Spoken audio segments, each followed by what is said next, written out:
Hey there, if you want to solve the status problem in a simple way, you are on the right track. My name is Muiz and I am going to show you how you can solve the status problem in a simple way. So let's start the basic concept of mechanics vector. So what is meant by a vector? Vector is a physical quantity which has some magnitude and contain only one direction. The important word here is a vector contain only one direction. And what is meant by a physical quantity? Physical quantity is anything which can be measured by the help of instrument is known as physical quantity. So, physical quantity can be divided into three groups based on their direction, that is scalar, vector, and last one is tensor. So, the word scalar means it is the physical quantity which has some magnitudes and there are no direction required in the scalar quantity. The example of scalar are mass, time, length, work, power, etc. These are the examples of scalar. Now, what about the vector? A vector is a physical quantity which has magnitude and contain only one direction. The examples of vector are force, linear momentum, angular velocity, angular acceleration, angular momentum, torque, etc. Now, tensor.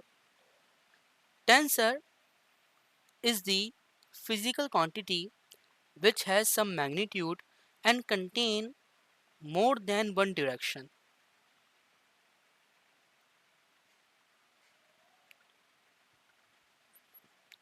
Are known as tensor. The example of tensor are stress. We know that we know that the basic formula of stress is sigma, which is equal to modulus of elasticity into strain.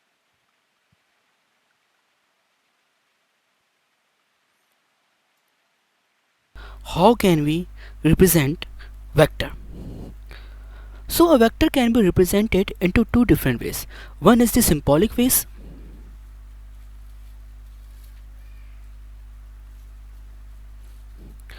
and other one is graphical way.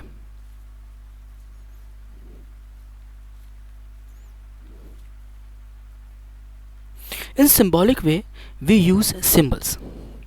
So there are the 26 alphabets in our A to Z, and in symbolic way we use a capital letter and we put an arrow above this letter.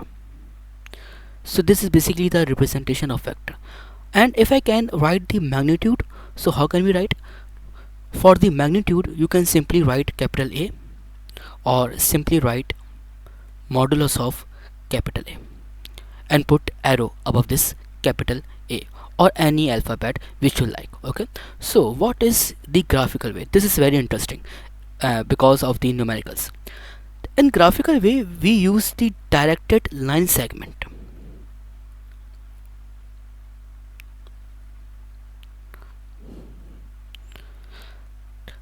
The length of this line determines the magnitude or size, and the arrow determines the direction. So a vector basically it is the physical quantity and it has some direction, and in physics direction are also positive and direction are also negative. So in physics or in mechanics, the east side or the right hand side are taken as positive, and the north side or the upward side, okay, basically north and upward are the two different things. Okay, so in the north side are taken as positive, so east, north and upward are taken as positive, and similarly west, south, downward are taken as negative. Remember this thing because it can really help you how you can solve the numericals of vector.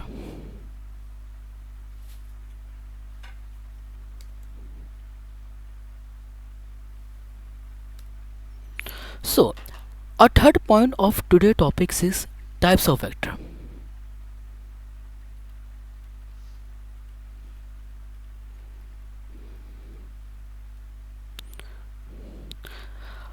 So basically a vector contains so many types, but in our course we are only discussing few of them, and it is basically the free vector.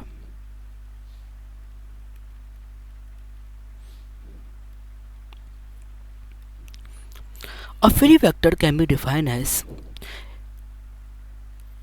this is basically the graphical representation of the vector. So if I displace parallel this vector, so if I want to displace this vector parallel to itself such that its magnitude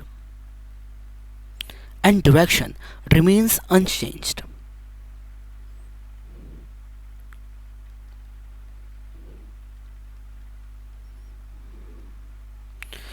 so this is said to be a free vector. Okay, so if I want to displace this vector parallel to itself, how can I do? I can do like this.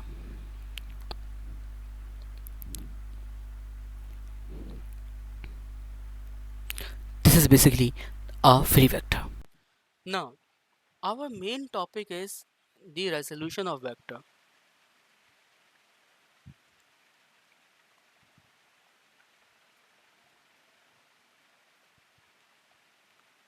Resolution means to break a vector into its particular component. So we know that this is basically our first quadrant, this is nothing but the second quadrant, this is the third quadrant, and this one is nothing but the fourth quadrant. So if a vector lie in the first quadrant, so the components of vector can be drawn like that. This is nothing but the horizontal component, and this is nothing but the vertical component. Similarly, if a vector lie in the second quadrant, so the components of vector can be drawn like that. This is basically the horizontal component, and this is nothing but the vertical component.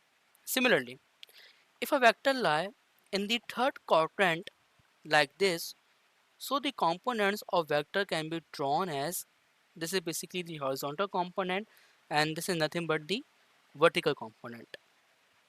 Lastly, if a vector is lie in the fourth quadrant, so the components of vector can be drawn like that.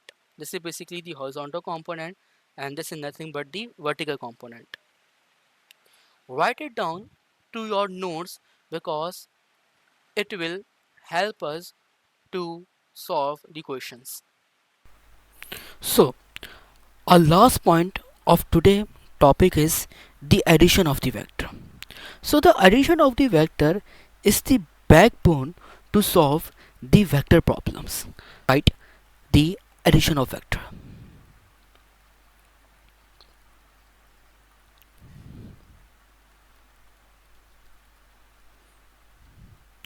Addition of vector are divided into two categories.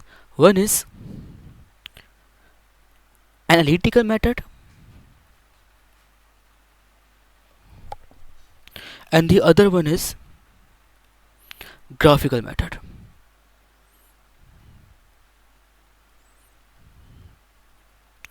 The analytical method is based upon the formula. So we have the formula and we are doing So in analytical method we have the formula, and by the help of formula we have to join the vectors.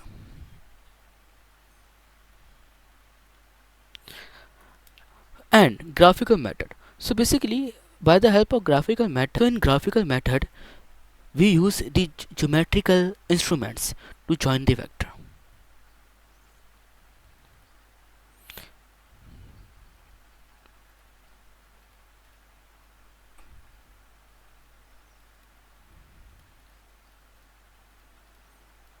So let's discuss one by one. Firstly, let's discuss the graphical method.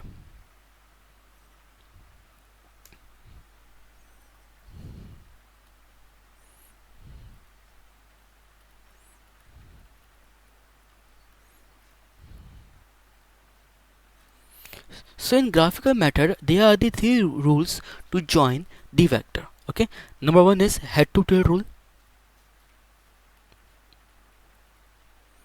Second one is law of triangle. Second one is law of triangle. Third one is law of parallelogram.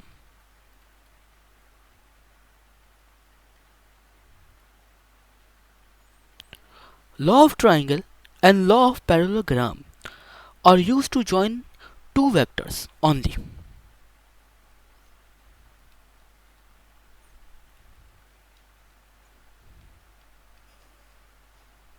But head to tail rule are used to join infinite number of vectors.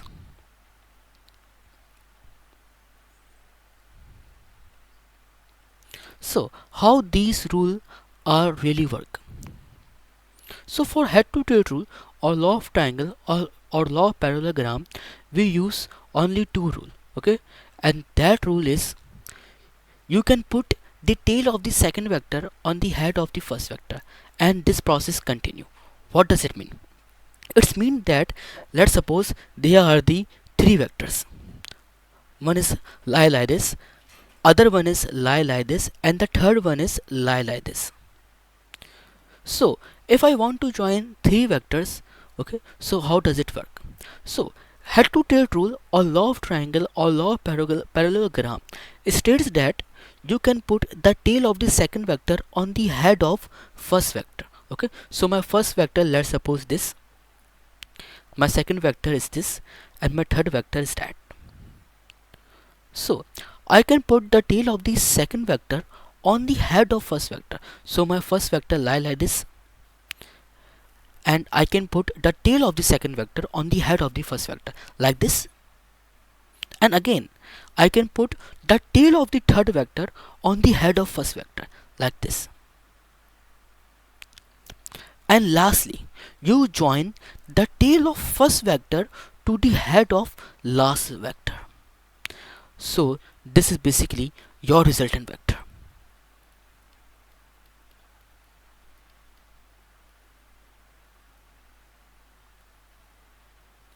Resultant vector is basically the sum of two or more than two vectors and form a single vector. It is known as resultant vector. Okay, so this is first vector, this is second vector, and that one is third vector. So in mathematics we can write as R equals to A plus B plus C, because this is basically the vector. So I use the capital letter and I put the arrow above this capital letter.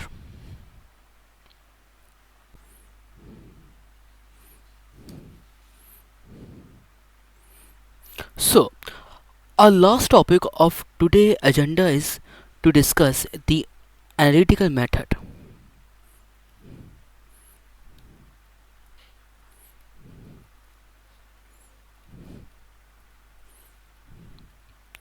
So analytical method contain two types. Okay, one is law of cosine, other one is law of sine only. Law of cosine is basically the short trick, or is basically the method used to determine the magnitude or used to determine the size of the resultant vector. and it can only add up to two vectors. Law of cosine is basically the method to add only two vectors and form a resultant vector of these two vectors.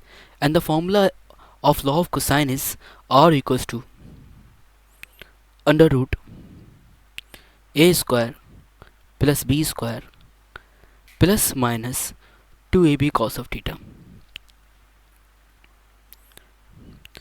Plus minus here it is the plus minus here it is because of the direction of either two vector. Okay, it could be a or it could be b. So the other one is law of sine.